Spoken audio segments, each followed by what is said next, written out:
For years, these were the only planes that residents of Ceiba in northeastern Puerto Rico ever saw around this area, a mural on the wall outside a local sports bar. That changed when the Pentagon decided to send dozens of F-35 fighter jets that you can see here right behind me that are operating on a daily basis from a naval base, one of several bases that the US has here in Puerto Rico, a strategic point for the White House's efforts to increase pressure on Venezuelan leader Nicolás Maduro.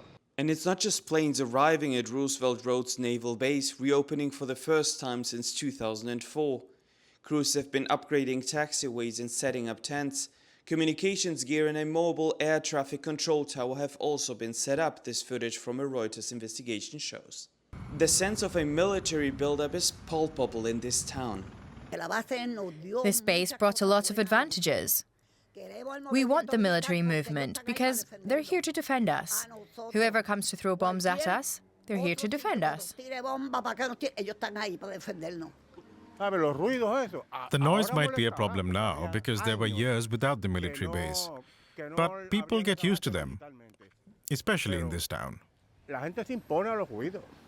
The base brings jobs.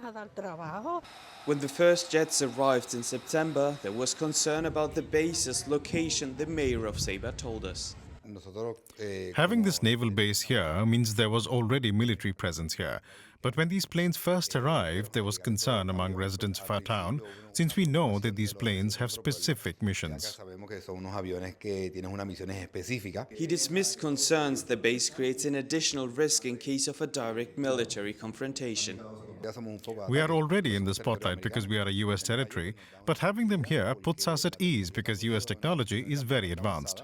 Further south, the world's largest aircraft carrier, the USS Gerald Ford, arrived in the Caribbean with dozens of warplanes on board. Critics argue that the goal of Operation Southern Spear, as it's known, is not only to stop drugs trafficking, as the Pentagon says. Many suspect Washington is aiming for regime change in Caracas. But even with US President Donald Trump recently expressing willingness for dialogue with Venezuela's Maduro, the uncertainty over a potential military confrontation between the US and Venezuela remains. And in Ceiba, Puerto Rico, many residents fear that if this happens, they'd feel it here too.